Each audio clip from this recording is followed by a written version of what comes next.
तो हम जैसे अब अपन ब्रीडिंग की बात करें तो इन ब्रीडिंग और लाइन ब्रीडिंग में क्या अंतर है, ये थोड़ा आप बताएं हुकम। देखो, घोड़ों की ब्रीडिंग को आप समझो। ब्रीडिंग में जैसे आपने इसका सिस्टम बहुत सिंपल है। 4 तरीके के रंग के डब्बे ले लो। ओके। उसमें से आप जब एक डब्बे और दूसरे डब्बे काला और सफेद मिलाओगे आपको एक एक्स मटेरियल मिलेगा। ओके। उसमें अगर वो सेकंड टिप में आप काला और डालोगे तो कालापन ऑब्वियसली बढ़ेगा। ओके। उसके अंदर फिर आपने लाल डाल दिया, उसका भी कलर आएगा। ओके। तो ये ऐसा ही है कि आपने किस चीज को कितनी बार डुबोया। ओके। जैसे चाय में वो डिप डिप करते हैं ना, गहरी हो जाती है। जितनी बार करोगे वो चीज गहरी हो जाएगी। तो ये तो होगी आपकी ब्रीडिंग। Okay. आपको जो चीज लानी है उसको आप डालोगे तो वो आएगी। लेकिन जो अपन बात कर रहे हैं रंग की, वो एक बार आपने काले में आपने निचोया तो काला है, दूसरी बार और काला तो और अच्छा हो, तीसरी बार और काला तो और अच्छा हो जाएगा। लेकिन वो डेड मटेरियल। ओके। जब आप जेनेटिक पूल में जाते हैं जिसमें जीवित चीज जो है उसमें जीन्स बहुत काम करते हैं। ओके। तो डुप्लीकेशन ऑफ जीन, जितना आप जीन को बढ़ाओगे उसकी टाइप बढ़ेगी। ओके। उसकी प्रवृत्ति जो है वो बढ़ेगी। उसके साथ साथ उसमें जो कमी है वो भी बढ़ेगी।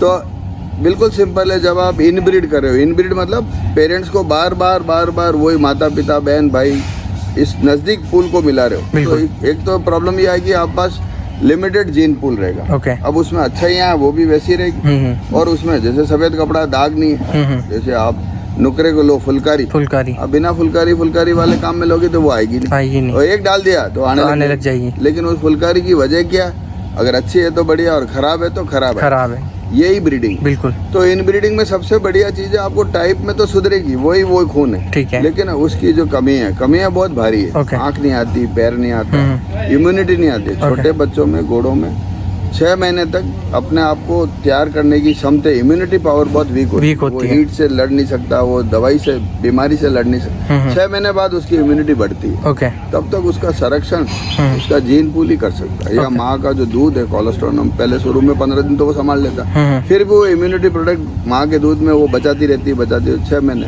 हम ये मानते हैं बच्चा पैदा हुआ, कुछ नहीं हुआ, घोड़ी रुक गई और वेरी गुड। कुछ तो होते हैं कि प्रेग्नेंट है, लेकिन आप फिर आगे देखोगे तो प्रेगनेंसी के बाद प्रेगनेंसी होल्ड कर ले 3, 4, 6 महीना, फिर अच्छी डिलीवरी हो जाए, वो भी स्वस्थ रहे, बच्चा भी स्वस्थ। उसके बाद बच्चा 6 महीने निकाल तब हम मानते हैं अब ये अपने आप पे आ गया। ओके। फिर कुदरत की कोई इच्छा हो, बाकी इतना धोखा है। ओके। ब्रीडिंग में तो समझना। मतलब अपन जैसे अगर ये मिलावट वाली अगर ब्रीडिंग करेंगे तो फिर बच्चे भी सक्सेसफुल नहीं होंगे। उसमें पर वो इम्यूनिटी में बहुत कमजोर होंगे, उनको सर्वाइव कराना बहुत मुश्किल होता है। ओके। और आप लाइन ब्रीड करेंगे, लाइन ब्रीड का मतलब एक परदादा, 4थी जनरेशन, 5वीं 6ठी जनरेशन में एक घोड़ा बाप की तरफ भी, एक घोड़ा माँ की तरफ भी, और उसका कैरेक्टर आपको चाहिए। कोई भी पसंद आ सकती है, आप कान अच्छे हैं या घोड़े के टाइप अच्छा है या वैसा मेरे को पैदा करना, तो कम से कम आप 4 पीढ़ी उसको छोड़ दो। ओके। उसके बाद मदर साइड फादर साइड दोनों साइड से आएगा। ओके। तो वो कंसंट्रेटेड आता है। ओके। तो आपके बच्चे को जल्दी मिलेगा वो सब। अच्छा। दोनों तरफ से होगा। अगर मदर में भी वही जीन है, फादर में भी है, तो वो 2 हो गया। मदर में नहीं है, फादर में है, तो 1 ही हुआ। तो ये इन ब्रीडिंग को आप नहीं करें। लाइन ब्रीडिंग में आपको कोई पुराना उसका दादा बाप, परदादा, 4th generation, 5th 6th generation में कोई फूल चाहिए, उसमें देखिए, उसमें ऊपर नीचे दोनों में है। माँ में भी है, बाप में भी है, तो बहुत अच्छा मिले। ओके। तो बढ़िया तैयार हो जाए। तो इसमें मतलब अपने को देख परख के ही काम करना चाहिए, मतलब ऐसे इन ब्रीडिंग से दूर ही रहना ज़्यादा बेहतर रहेगा। सही बात। तो हम जैसे एक और मेरा क्वेश्चन है कि अगर अपन ये जो पुरानी लाइन की बात करते हैं, जैसे मणि लाइन हो गई या फिर ओत की बात करते हैं, इसमें आपका क्या ओपिनियन है? देखो साहब, कोई भी घोड़ा कोई न कोई तो पेरेंट है ही। बिल्कुल है। और अपन ये कहते हैं कि तो ये जानवर जब से पहचाना मारवाड़ी को, काठियावाड़ी को, सिंधी को, तो आज इनको 20-20, 30-30 पीढ़ी होगी। तो उसका कहीं न कहीं कनेक्शन तो है। लेकिन किसी को आप बोलते हैं ये लेजेंडरी है, बिल्कुल बहुत ऊंचा घोड़ा है, तो ऊंचा क्यों है? कद काठी, बनावट, तरीका, चलना, ये सब उसमें ज्यादा है। बिल्कुल। और ये कहते हो तो उसका वो जेनेटिक पूल वैसा है। अगर आप वो जेनेटिक कोई लेजेंडरी, कोई सही में जो ब्रीड पे तगड़ा घोड़ा हो, उसका आप बच्चा लोगे तो वो अंश आएगा, तो वो भी अच्छा हो। बिल्कुल। और उसके एवज में आप ऐसा घोड़ा लेते हो जो कि सही नहीं है, ब्रीड का टाइप का नहीं है, कान ऐसे हैं, चमड़ी अच्छी नहीं है, बाल अच्छे नहीं है, सुस्त बहुत है, सोता रहता है, अलर्ट नहीं है, इंटेलिजेंस नहीं है, काम चोर है, कोई वाइसेस होते हैं कि काटता है, लात देता है, धोखा दे के भाग जाएगा। बिल्कुल। ये गुण अगर ये अवगुण हो गए तो अवगुण वाले मत ब्रीड करो, और गुण वाले ब्रीड करो तो गुण बनते बनते फिर उसका स्टैंपिंग हो जाती है। ओके। कि साहब ये घोड़े की उत्पत्ति वाला घोड़े अच्छे हैं, अच्छे हैं। तो उसको आज लाइन बोल। बिल्कुल। अदरवाइज है कुछ भी नहीं। तो ये आपको एक समझने की जरूरत है। ओके। तो उस हिसाब से आपका काम हो जाएगा। तो ओकम, जैसे अगर अपन ब्रीडिंग में बात करें, जैसे भी अपन रिजल्ट लेते हैं, जो भी बच्चा या बच्ची लेते हैं, तो इस ब्रीडिंग में मदर और फादर का कितना रोल होता है, या कितना इम्पोर्टेंस मदर का ज़्यादा रहता है या फादर का ज़्यादा रहता है, इसके बारे में बताए। देखो, अब साइंटिफिक अप्रोच से तो दोनों को आधा आधा माना, 50-50। ओके। लेकिन आप ब्रीडिंग में हम लोगों ने जो देखा है वो मदर के अंदर एक माइट्रोकॉन्ड्रिया करके चीज होती है। Okay. That is known as power house. Okay. वो मेल में नहीं होता। ओके। तो जो प्रवृत्ति है, जो जीवट जिसको बोलते हैं, जो प्रवृत्ति है, मिजाज है, वो माँ से आता है। ओके। और वो बच्चा देने के बाद भी 5 महीने तक उसके पास रखती है। तो वो कड़वी होगी तो उसको कड़वाहट सिखाएगी। ठीक है। वो जिस चीज को इग्नोर करना चाहती है तो वो बच्चा भी करेगा। ओके। तो एक तो पेट में रहना, माइट्रोकॉन्ड्रिया मेल में नहीं होता, फीमेल से ही आता है। Okay. That is the power house. तो घोड़े आप देखते हो मिजाज के बहुत गर्म होते हैं, मदर गर्म। ओके। ऐसे एक देसी कहावत है, तो बाप बेचारा क्या करे, ननियाल की खाने। ओके। नानेरा खाने। मदर की आप में इन्फ्लुएंस ज्यादा रहती। तो हम लोग ब्रीडिंग में ये मानते हैं कि 60% मदर, 50% स्टैलियन। ओके। और दोनों अच्छे होने चाहिए। Then only you will come to a stretcher कि आपको कोई अच्छी चीज मिले। ओके। अगर आपने मदर कमजोर है तो आप कभी, खेत कमजोर है तो कभी फसल अच्छी नहीं होगी। खेत के साथ अगर आपका बीज कमजोर है तो भी यू विल हैव प्रॉब्लम होगी। तो सिलेक्शन के अंदर आप ये ट्राई करो कि बेस्ट सेलेक्टेड एनिमल्स ही आप यूज करें। और उनमें से फिर दो चीज है, एक फिनोटाइप, एक जीनोटाइप। फिनोटाइप में जो दिखता है और जीनोटाइप में उसके अंदर पूल में क्या है। तो पूल में कुदरत ने 2 जीन दिए, एक डोमिनेटिंग जीन, एक रेसेसिव जीन। तो जो डोमिनेटिंग जीन है वो आपको दिख रहा है, लेकिन इसका मतलब ये नहीं कि इसके अंदर रेसेसिव जीन है वो कभी भी प्रकट हो सकता है। तो उसके अंदर जो भी मटेरियल है, जैसे कई बच्चे आपके पेरेंट्स किसी कलर के दूसरा कलर देते हैं। बिल्कुल। और कई बार पेरेंट किसी कलर के, बच्चा उन्हीं के कलर का आता है। तो ये रेसेसिव जीन की ताकत वो सब में है। और वो नेचर डिसाइड करती है कि अब इसको उसकी जरूरत है, तो वो मौसम के हिसाब से। तो तीसरा फैक्टर हो जाता है, हम लोग ब्रीडिंग में देखते हैं जगह। जैसे आप मुझे मानोगे तो बेस्ट ब्रीडिंग ग्राउंड इसका जो ओरिजिनेट वेस्टर्न राजस्थान, वो ही बेस्ट है। और एक और बात कहना चाहूंगा कि जो वॉर हॉर्स तैयार किया या जरूरत थी उसकी, उसमें उन्होंने एक स्ट्रेचर का ध्यान रखा। उसका स्ट्रेचर ये कि करीब 80 से 100 किलो वजन लेके चलने वाला जानवर उसका स्ट्रेचर होना चाहिए। 60-70 किलो का आप इंसान मान लो, उसके बाद आर्मर, तलवार है, बिल्कुल, हाँ, सब हो गया। उसके बाद राशन है उसका। फिर मारवाड़ी घोड़े की उन्होंने एंड्योरेंस, यहाँ से दूर जाने की क्षमता, जाने के बाद भी कोई इमरजेंसी हो जाए तो 2 किलोमीटर और आपको जल्दी से ले जाए, बचा सके। तो ऐसे करके इन्होंने ब्रीड करके जो अपनी मारवाड़ी को डेवलप किया, he is better than many horse. दूसरे घोड़ों से इसकी काबिलियत बहुत ऊंची है। तो जैसे इसमें और मैं अगर पूछूं तो अपने जैसे मारवाड़ी घोड़ों में, मारवाड़ के जैसे बोलते हैं मारवाड़ी घोड़ा मारवाड़ का घोड़ा है, उसी में अगर अपन बात करें मेवाड़ में, जैसे श्री जी अरविंद सिंह जी मेवाड़ और आपने हुकम अनंत सिंह जी केलवा ने घोड़ों को अच्छा प्रमोट किया है, तो आज के टाइम में आपको कौन सा ऐसा लगता है कि ये घराने आज भी मारवाड़ी घोड़ों को प्रमोट भी कर रहे हैं और अच्छे लेवल पे तैयार कर रहे हैं? देखिए, आप घोड़ा, इसका जो कंट्रीब्यूशन है वो बड़े घरों को बहुत है। लेकिन आप मेवाड़ में भी आप देखो तो करीब 4000, 5000, 6000 घोड़े हमेशा हैं। जितने भी आपके पैलेस के नीचे हवेलियां हैं, उसके बाद आपके गड़िया देवरा, चांदपोल से आगे तक, बिल्कुल, में सब हाथी, मावत खाना, मावतपुरी, मावतगढ़, ये सब ऐसे करके वही लोग रहते थे। वेद रहते थे जो इनको संभालते थे, बिल्कुल। फिर इनके चरवादार, ऐसे लोग रहते थे। और पैलेस में अंदर 9 घोड़ों की थाएगा, जनानी डोडी के अंदर, मेन पैलेस में। उसके सामने रानियों का महल है, वास है। वो घोड़े 7 घोड़े 10 घोड़े जो महाराणा के होते थे वो वहाँ ऊपर रहते थे। आज भी आप अगर सिटी पैलेस उदयपुर जाओगे तो 7 घोड़ों की पाईगाह में सुबह 9 से 5 बजे तक यहाँ के नर ही रहते हैं, मादा नहीं रहते। अच्छा। ज्यादातर वॉर में नर काम में लेते थे अपने यहाँ। अरब में आप देखोगे तो वो मादा बोलती नहीं है। अच्छा। नर को कोई घोड़ी दिखी, कोई दिखेगा तो बोल जाएगा, तो आप बच गए। बिल्कुल। तो 9 पाइकों में अपने यहाँ हमेशा महाराणा की यूज के घोड़े, फिर नीचे तबेले करीब 100-150 तबेले मेरे ध्यान में। मैंने लास्ट एक ग्यारछा घोड़ा था, एक सफ़ेद रंग का, 70s के टाइम में, भगवत सिंह जी लेट डिजाइनर्स महाराणा साहब के भगवत सिंह जी के टाइम पे मैंने देखा हुआ। उसके बाद शिकारवाड़ी श्री जी ने रखे, फिर वो वहाँ से वापस पैलेस। तो 7 घोड़े पाइका में हमेशा रहते, आज भी है। लेकिन आप मेवाड़ को अगर आप ध्यान से देखें, चेटक को देखें, चेटक एक अरबी घोड़ा था। तो यहाँ का जो टेरेन है अपना, ऊंचा नीचा पहाड़ी एरिया, पथरीला एरिया, कांटे भी बहुत है, अपना घोड़ा वैसा होना चाहिए। और मारवाड़ का घोड़ा, मारवाड़ में रेत है बिल्कुल, और चलने में लंबाई ज्यादा चाहिए।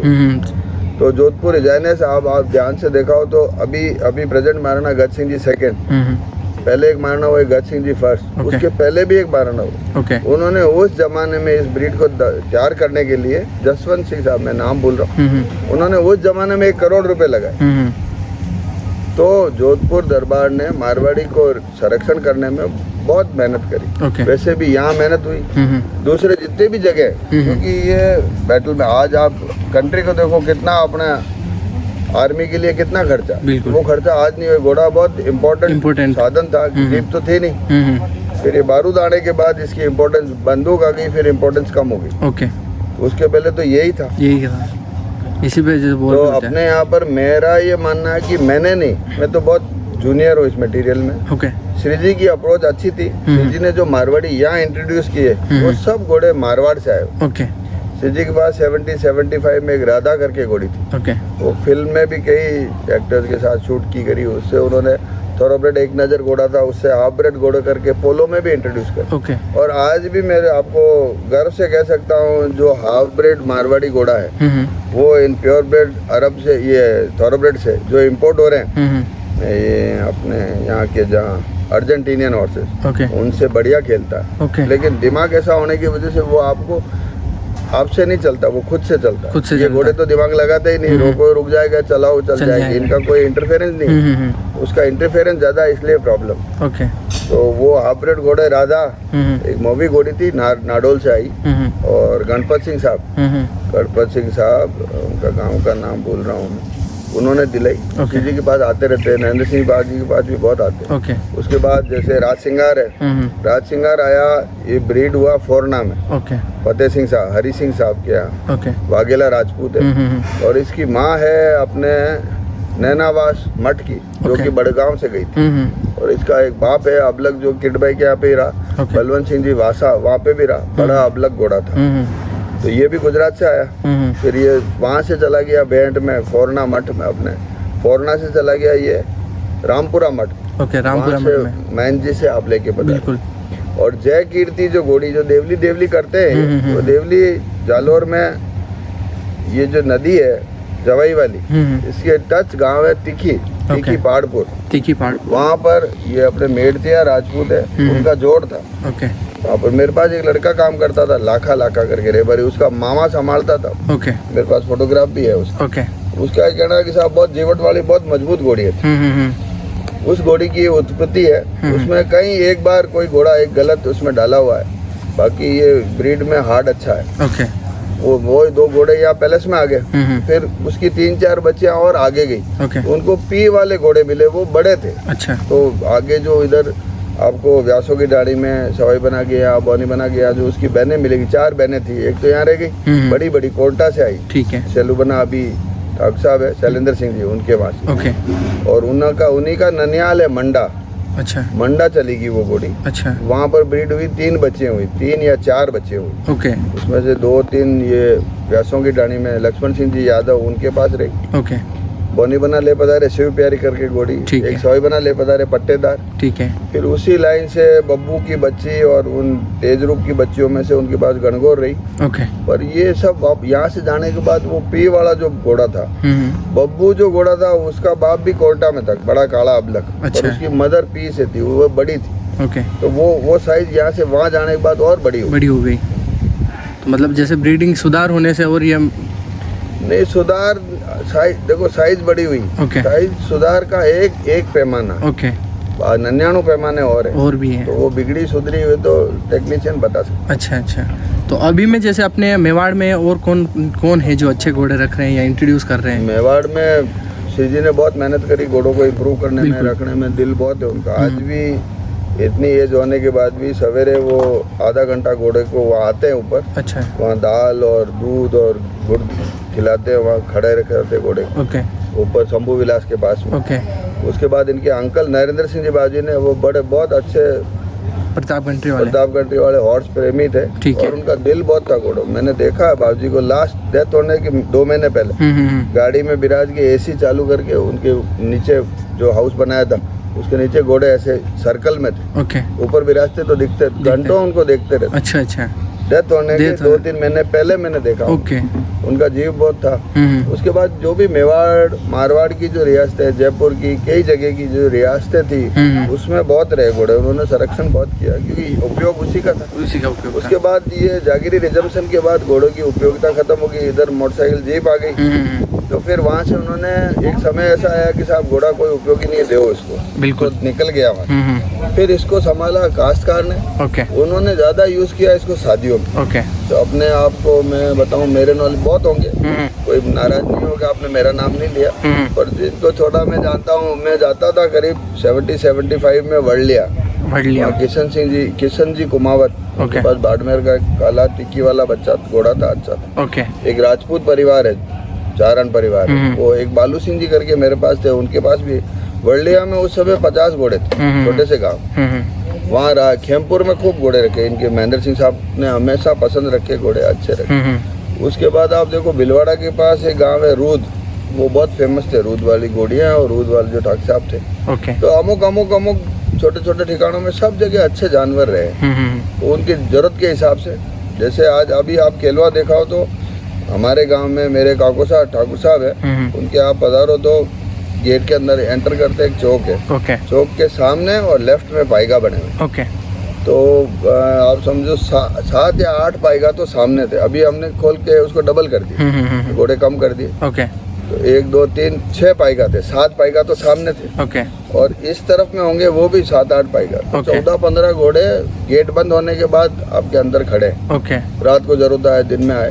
उनमें जो 7 थे उनमें से 2-3 तो उनके कोई हाथ नहीं लगाता था। वो मेन लेट ठाकुर साहब दौलत सिंह जी, मेरे ग्रैंडफादर, मतलब मेरे अभी काको साहब उस फैमिली में, तो उनके घोड़ों को कोई टच नहीं करता था, वही राइड करते। अच्छा। ऐसे उतरते फिर कामदार, फौजदार आने वाले, कोई गेस्ट आ गए उनको लाने वाले, तो ऐसे इनके अपने जैसे गाड़ी होती है ना, एक छोटी गाड़ी, एक बड़ी गाड़ी, एक जीप, ऐसे वैसे घोड़े काम काज के हिसाब से रहते। अच्छा, तो उस हिसाब से रखते थे। किसी को फौजदार को कहीं या बीड़े में संभालने जाना तो वो वहाँ जाता था, तो वो उसका घोड़ा अलग था। ओके। वो ऐसे थे, मतलब आप दिन रात चलाओ वो थकते नहीं थे। और ये जो बढ़िया घोड़े थे, इनकी क्वालिटी अच्छी थी, तो ये रेयर, उनकी खान खुराक सब अलग होता था। हाँ, मतलब हर ब्रीडिंग वगैरह सब अलग, ब्रीडिंग में अलग, हर पर्पस वाइज, हर घोड़ियों पे नहीं खोलते, बिल्कुल पर्पस वाइज घोड़े थे। वैसे ही गांव में अलग अलग हिसाब से घोड़े। ओके। तो हुकम, जैसे आप घर पे भी जैसे स्टेलियन रखते हैं और रिंग में भी स्टेलियन, ऐसे आप घोड़ों को मेजरमेंट करते हैं, तो एक मेरा क्वेश्चन है कि अच्छे मारवाड़ी घोड़ा, जो अच्छा मारवाड़ी घोड़ा है, तो उसके लक्षण कैसे होने चाहिए एक अच्छे मारवाड़ी घोड़े के? देखिए अभी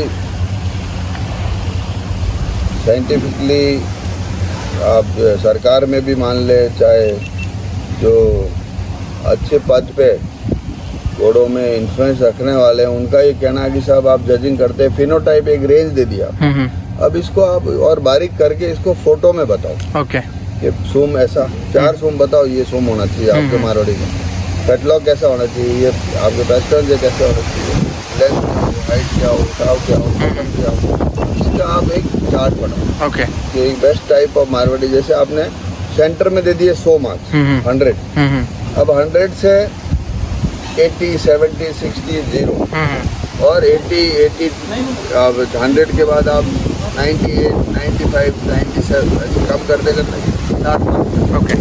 क्योंकि अभी आप देखो तो एनआरसी में भी ये डिस्कस हो रहा कि द एवरेज हॉर्स इज 62, ये सब साइंटिस्ट लिख रहे हैं, and we can measure horses up to 68 inches also. Okay.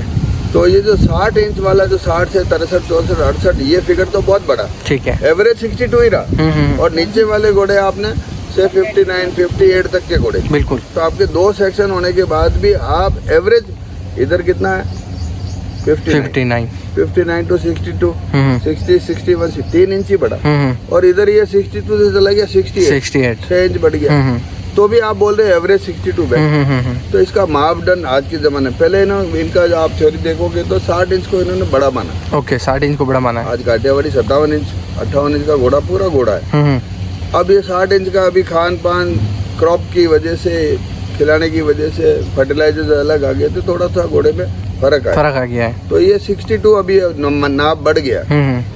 62 होने से 68 हो गया, लेकिन एवरेज 62 ये कैसे हुआ? बिल्कुल। ये अभी स्टडी थी, करीब आप देखो 16-17 साइंटिस्ट का रिसर्च वर्क यही कहता है कि एवरेज है 62। तो अपन पैमाना माने 60 सबसे बढ़िया, 62 सबसे बढ़िया, बिल्कुल 62।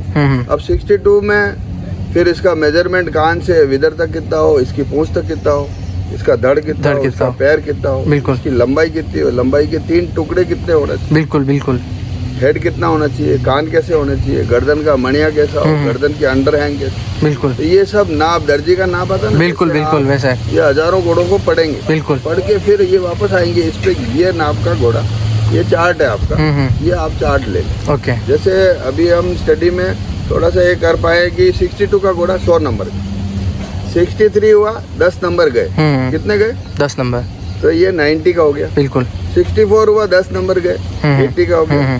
65 हुआ 10 नंबर गए, 70 का हो गया, बिल्कुल। 65 एंड बियॉन्ड 0 हो गया। ओके। तो आप जब नीचे जोड़ोगे वो 0 वाली लाइन में आपको 0 मिलेगा, तो वो आपके इतने नंबर हाइट के गए, कट गए। फिर उसी तरीके से आंख कैसी हो, कान कैसा हो, लेंथ किसकी, ये सब मेजर करके 100 नंबर आगे। ये अगर पैरामीटर 62 वाले पैरामीटर ये होंगे आपके 100 नंबर। अब आप आपके घोड़े को मिला लो इससे। ओके। इसमें आजकल सॉफ्टवेयर आते हैं बहुत अच्छे अच्छे, थोड़े टाइम में आ जाएगा। मारवाड़ी का 60 नंबर का फिगर डालो कंप्यूटर पे, उसके ऊपर आपके घोड़े का फोटो डालो, वो बाहर निकलता है जहाँ उसको छोटा कर दो, बिल्कुल वो सही हो जाएगा। उसमें एक पैरामीटर नहीं है, हाइट में आपको एक पैरामीटर, अंदाज बता रहा हूँ, उसमें कम से कम आएंगे तो 50 पैरामीटर आएंगे। 50 पैरामीटर्स पे आपको इसको तोलना पड़ेगा, बिल्कुल। एंड अब दुनिया अभी ये आपको जो जीबी का हो आप डालोगे, बिल्कुल। मैं पढ़ रहा था कि साहब आजकल अब कैटल फेयर्स और आपके ये जो दूसरे जो मेले लगते हैं, ये पास्ट का टाइम हो गया। Okay. Now everything should be database. Okay. खून से निकालो क्या बोलता है, लिटमस पेपर क्या कहता है, बिल्कुल राइट। और नाप से निकालो डेटा क्या बोलता है, बिल्कुल बिल्कुल। वर्किंग से निकालो स्पीड, निकालो इस घोड़े, बिल्कुल। पेरमिट पे चलाओ, कितने दिन चला, वो डेटा चाहिए, बिल्कुल। ये नहीं ये घोड़ा फर्स्ट, बिल्कुल बिल्कुल। 10 किलोमीटर की दौड़ होती थी, ये फर्स्ट आता था, नहीं ये मेरे भाई का घोड़ा ये फर्स्ट हो गया, नहीं, ये नहीं है। डेटा तैयार हो जाएगा आने वाले टाइम में, आने वाले मैं मानता हूँ 5-7 सालों में। ये मैं जो बोल रहा हूँ फॉरेन में डेटा उनके पास घोड़े बहुत है, हजारों घोड़े, तो पढ़ते बहुत, साइंटिफिक अप्रोच है उनके पास, ऐसे कंप्यूटर जो तो एनालिसिस कर सकते हैं, अपने पास है ही नहीं। अपना घोड़े का खून अगर आपको बाहर कराना हो और जेनेटिक मटेरियल पता करना हो तो 5 से 10 साल लगते हैं, करोड़ रुपए फीस लगती। ओके। अब कहाँ से कराएं? अपने यहाँ पे जैसे घोड़ों पे वर्क कम और पैसों पर ज्यादा करते हैं, ऐसा है। अगर और कंट्री है तो पहले रोटी कपड़ा मकान साउंड अपना, बिल्कुल राइट। तो सरकार को भी, सरकार की गलती नहीं है, अफसर की गलती नहीं, बिल्कुल। अपने भी क्या गलती साहब, पहले टाइम दो, रोटी कपड़ा मकान ही था, तो पहले तो इसकी पूर्ति हो, बिल्कुल। उसके बाद नींद जगेगा यार, कुछ और चॉकलेट भी ला सकते, बिल्कुल वाली बात, बिल्कुल सही। और अपने बहुत ज्यादा पॉपुलेशन है, बिल्कुल। विदेशों में आदमी नहीं है, आने वाला ही नहीं है, छोटी कंट्री, अपनी बहुत बड़ी कंट्री, बिल्कुल। फिर कहीं गर्म है, कहीं ठंडा है, काम में फ़र्क है, तो वो अलग अलग सब डिफरेंस आ ही जाता है।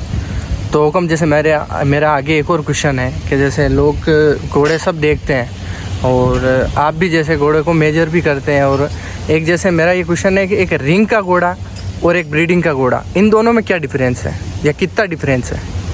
देखिए साहब, जो ब्रीडिंग का घोड़ा है उसको आप कोई भी बात करोगे तो गलत। ओके। उसके आप 50 बच्चे दे, ठीक है, और 50 ही माओं को दो, ठीक है, और उस घोड़े का कंट्रीब्यूशन देखो। Okay. इसने क्या किया? बिल्कुल राइट, ये चक्कर के अंदर चक्करदारी तो कुछ नहीं हुआ, सेक्रिन बना तो कोई दूसरी चीज की ताकत। बिल्कुल। तो घोड़े की स्ट्रेंथ तभी आती। ये तो मैं तो छोटा फिगर बोल रहा हूँ, 1000 बच्चे ले है ही नहीं, है ही नहीं, क्या स्टडी नहीं करेंगे। अभी थोरोब्रेड वगैरह आप किसी को पढ़ो तो वो तो मिनिमम बेस लेते हैं 5000 घोड़े। ओके, 5000 बच्चे रिजल्ट। 5000 आप थोरोब्रेड की 120वीं प्रोजेनी पढ़ सकते हो। ओके, इनका इतना बड़ा डेटा बेस, तो वॉल्यूम के वॉल्यूम छपते हैं। बिल्कुल। जैसे अपने कानून छपता है ना, हाँ, वॉल्यूम 3 वॉल्यूम 4, बिल्कुल। अभी का ये रिजल्ट वो जज ने एक ऐसे वॉल्यूम आते हैं घोड़ों, ओके। आप पढ़ो। और उसके सब तरीके के टेक्नीशियंस हैं। ठीक है, घोड़ा खरीदना हो, रेस के लिए खरीदा, ये कम हुआ तो क्या होगा, ये बढ़ गया तो क्या होगा, इन्होंने एनालाइज 1000 जगह कर रखा बिल्कुल, कंप्यूटर से। बिल्कुल। वो अपने पास बेस नहीं है। ठीक है। अपने इंडिया में मैं देखूंगा कि कोई भी स्टैलियन अगर आप खरीदना चाहो तो स्टैलियन के करीब 50 बच्चे आपको देखने चाहिए। ओके, और उनकी मदर्स को देखो ओके, कि इसने क्या कंट्रीब्यूट किया है, क्या टाइप में चीज छोड़ नहीं रहा। वो फिर आपको चाहिए या नहीं चाहिए। ठीक है, अगर चाहिए तो फिर वो उस घोड़े की प्रोजेनी में जाओ। ठीक है, मतलब ये जल्दी से लिया है, महंगा घोड़ा लिया है, ये फर्स्ट आया हुआ घोड़ा लिया है, उसका रिजल्ट नहीं आ सकता। और मैं बहुत बारीक है, ये कहते हैं कि 100 में 2 कितना 100 में 2 अच्छे बच्चे पैदा होते हैं। बिल्कुल। लेकिन अपनी आँख को घोड़ा खुद में ताकत ऐसी है, गुड़ खराब हो अच्छा हो अपन नहीं जानते, लेकिन मीठा ही लगता है। बिल्कुल। तो घोड़ा खुद की ताकत ऐसी है, वो अच्छा ही लगता है। सब आइडियल आई को हर घोड़ा अच्छा लगेगा लगता है, पर प्रोडक्शन में जाओगे तो 100 में 2 का काम है। बिल्कुल। यू आपकी वो आँख होनी चाहिए कि आप 2 छांट सको। 2 छाटने में वो होनी चाहिए। उसके बाद मैंने ये देखा साहब कि किसी बच्चों के माँ बाप के दोनों के प्लेट, ठीक है। और अभी इस सीजन में जो बच्चे हुए मेरे यहाँ ही नहीं, दूसरे कई जगह उनके आप तिलक मिलाओगे तो मिलते जुलते तिलक। ओके। जैसे पठान साहब ने एक घोड़ी मिलाई, उसके बच्चे की आंख नहीं आई। ओके। तो उसने पठान साहब से क्वेश्चन किया कि साहब पठान साहब क्या कारण रहा, देखो खून का भी असर हो सकता है। बिल्कुल। बाकी आप तारीख बताओ कब मिलाई आपने। तो उन्होंने तारीख देखी तो वो ऐसी तारीख थी जिस दिन सूर्य ग्रहण था। ओके। और सूर्य दिन वाले आपने घोड़ी मिलाई और आंख नहीं आई। ओके। ये एक क्राइटेरिया है, एक बार हुआ ये दिखा। ओके। ऐसे जैसे अपने कहते हैं ना, हम मतलब अमावस और पूनम, पूनम और अमावस के बीच में अंधेरा पक्ष और उजाला, इसमें भी ये थ्योरी मानते हैं कि इसमें आप मिलाओगे तो बच्चे ज्यादा होगी, इस पक्ष में मिलाओगे तो बच्चे डोमिनेंस रहेगी। पर ये अभी कभी साइंटिफिकली अपन ने 1000 घोड़ों को एनालाइज करके नहीं देखा हो। ओके। तो इसको आप मिथ मानो या है या जो भी मानो। ओके। वो रिंग का जो घोड़ा आया हुआ वो कभी भी आप ये मत मानो कि ये बहुत अच्छा स्टैलियन है या बहुत अच्छी मेहर है या बहुत अच्छी बच्ची फर्स्ट आएगी, घोड़ी अच्छी बन जाएगी, बच्चा अच्छा, बिल्कुल बच्चे अच्छे दे देगा। नहीं, ये कोई जरूरी नहीं है कि जो फर्स्ट आ गया कोई जरूरी नहीं, बिल्कुल जरूरी नहीं। Okay. विपरीत हो सकता है। हाँ। इतने गंदे बच्चे थे कोई नहीं ले, हो सकता। वो बस उसी टाइम में, प्रेजेंट टाइम में वो सबसे अच्छा दिख रहा है इसलिए वो फर्स्ट है, या फिर उसके लिए वो रिंग। आप जजिंग को भी 5 जज हैं मिनिमम, 6 भी होते हैं। पहले आप टुकड़े करो जज की मनसा क्या। ठीक है। तो 20 नंबर ही हुए। मैं ये कहूँगा अगर मेरे को एक घोड़ा, मेरे को अकेले को 100 नंबर देना तो मैं जवाबदाही हूँ, मैं उसका जवाब भी दूंगा और मेरी चॉइस लाऊंगा। बिल्कुल। और वैसे ही अगर आप 5 जजों को अकेले 10 घोड़े बताओ, उसका सिलेक्शन देखो, मैं ये गारंटी से कह सकता हूँ एक भी घोड़ा 5 घोड़े अलग आएंगे। अब इनका मिश्रण आपको मिल रहा है जजिंग। बिल्कुल। अब इसमें कोई चोरी बदमाशी नहीं है, लेकिन अपनी चॉइस।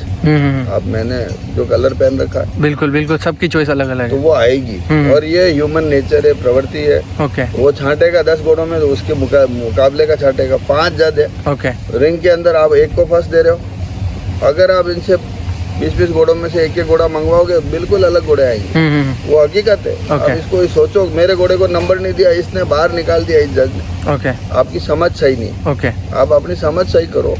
5 लोग हैं, एक की चॉइस तो है नहीं, क्या करे फिर माता पोड़ी कर के वो चीज एक किसी पे राजी होना रहा। बिल्कुल। मेरी चॉइस का है, मेरी चॉइस का नहीं है, मेरी कितनी पढ़ाई है, मेरी क्या समझ है, मैं इसको कैसे उपयोग में लूँ, तो मेरा उद्देश्य क्या है? अब इतने फैक्टर है, बिल्कुल ये सब काम करते हैं।